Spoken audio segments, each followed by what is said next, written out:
ইন্টারভিউয়ার্সরা সাধারণত best ক্যান্ডিডেটদের select করার পিছনে পড়ে থাকে না, তাহলে তারা কাদের সিলেক্ট করতে চায়? একটা প্যানেলের ইন্টারভিউয়ার্সরা একজন ক্যান্ডিডেট সিলেক্ট করবে কি করবে না এটা ক্যান্ডিডেট এর রুমে প্রবেশ করার জাস্ট প্রথম 6-7 সেকেন্ডেই ঠিক হয়ে যায়। আপনার মনে হতেই পারে যে আপনি প্রশ্নের উত্তর একেবারে ঠিকঠাক দিচ্ছেন, তবু সিলেকশন হচ্ছে না। হতেই পারে বিভিন্ন কারণের মধ্যে একটি হচ্ছে এই সাইলেন্ট কিলার্সের ভূমিকা। This is the modern age, a smart age, and nowadays body language is extremely crucial in any interview. An interview is not a test of knowledge, but it's a test of how you present your knowledge. প্রশ্ন হলো, সাবজেক্টের এত বড় syllabus থেকে ইন্টারভিউর জন্য ঠিক কি কি পড়া উচিত? বিশেষ করে যারা ইংলিশ সাবজেক্টের ইন্টারভিউ দেবে।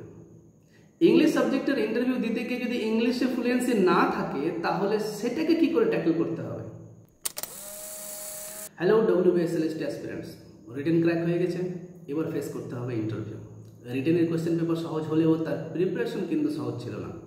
সবাই জান প্রাণ দিয়ে নিজেদের সমস্ত শক্তি নিংড়ে দিয়ে প্রিপারেশন করেছে, কিন্তু যুদ্ধ এখানে শেষ নয়। সেই লোভনীয় চাকরির চেয়ারে বসার আগে আর একটা ধাপ আছে, আর সেটা হচ্ছে ইন্টারভিউ। ঠিক যেভাবে রিটেনের জন্য সমস্ত শক্তি নিংড়ে দিয়ে প্রিপারেশন করা হয়েছিল, একেবারে সেইভাবেই আরেকবার করতে হবে প্রিপারেশন। অনেক কষ্ট করে এত দূর আসা হয়েছে, তাই আরও সমপরিমাণ কষ্ট করে ফাইনাল স্টেজটা পেরিয়ে যেতে হবে। আমি কি বললাম? সমপরিমাণ কষ্ট করে প্রিপারেশনে ঢিল ছেড়ে দিলেই গেল। যে পরিমাণ ডেডিকেশনের সাথে রিটেনের জন্য প্রিপারেশন নেওয়া হয়েছিল, সেই একই মাত্রার প্রপার প্ল্যান, স্ট্র্যাটেজি অ্যান্ড এক্সিকিউশনের মাধ্যমে সমান গুরুত্বের সাথে প্রিপারেশন নিতে হবে এই ইন্টারভিউয়ের জন্যও। আমাদের অতি সৎ, নিষ্ঠাবান, জনদরদী, শিক্ষা অনুরাগী, বিশ্বের চিরকালের সর্বোত্তম সরকারের আশীর্বাদে অনেক দিন এসএসসি হয়নি, আর ভবিষ্যতে যে সরকারই আসুক না কেন, রাজনীতির নীতিহীন কৃপায় এসএসসি কবে আবার হবে তার কোনো নিশ্চয়তা নেই। তাই এই ইন্টারভিউ ক্র্যাক করতেই হবে, নিজেকে সবার চাইতে আলাদা করে তুলে ধরতেই হবে। We have to keep in mind the survival of the fittest theory. We have to be not only fit but the fittest. We need to mind one thing very carefully. ইন্টারভিউয়ার্সরা সাধারণত বেস্ট ক্যান্ডিডেটদের সিলেক্ট করার পিছনে পড়ে থাকে না, তাহলে তারা কাদের select করতে চায়? তারা জেনারেলি মোস্ট মেমোরেবল ক্যান্ডিডেটদের সিলেক্ট করতে চায়। Now the question is how to become the most memorable one. Let's check some of the very crucial facts that can give you an edge over the other candidates in the interview. আমি একটা খুব shocking but realistic fact বলি।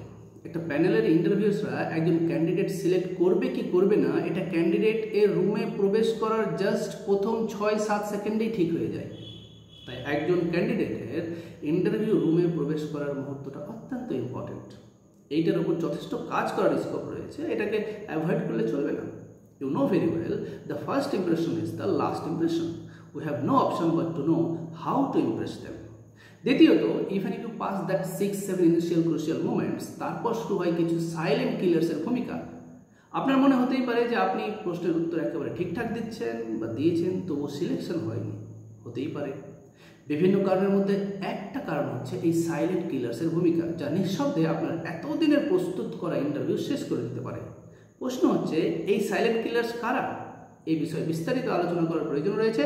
শর্টে বলে রাখি, this is related to your body language during the conversation and your stay in the interview room. Remember, more than 55% of impact comes from your body language and appearance. এটা সেই পূর্ণ দিনের interview নয় যে আপনার বডি ল্যাঙ্গুয়েজ নোটিস করা হবে না। This is the modern age, a smart age, and nowadays body language is extremely crucial in any interview. Next, have you ever heard about the USP? It's called unique selling point. ধরুন আমি একজন shopkeeper, তাহলে আমাকে জানতে হবে আমার দোকানে যেসব প্রোডাক্ট রয়েছে এর তাদের ইউনিক সেলিং পয়েন্ট, এবং সেটা কাস্টমারদের কনভিন্স করতে হবে যে আমার দোকানের এই পার্টিকুলার প্রোডাক্টটা কেন ইউনিক। মনে রাখবেন, ইন্টারভিউ রুমটাও একটা দোকান, যেখানে একজন ক্যান্ডিডেট নিজেই একটা প্রোডাক্ট এবং সে নিজেকে বিক্রি করে, মানে আপনি সেখানে নিজেকে বিক্রি করবেন।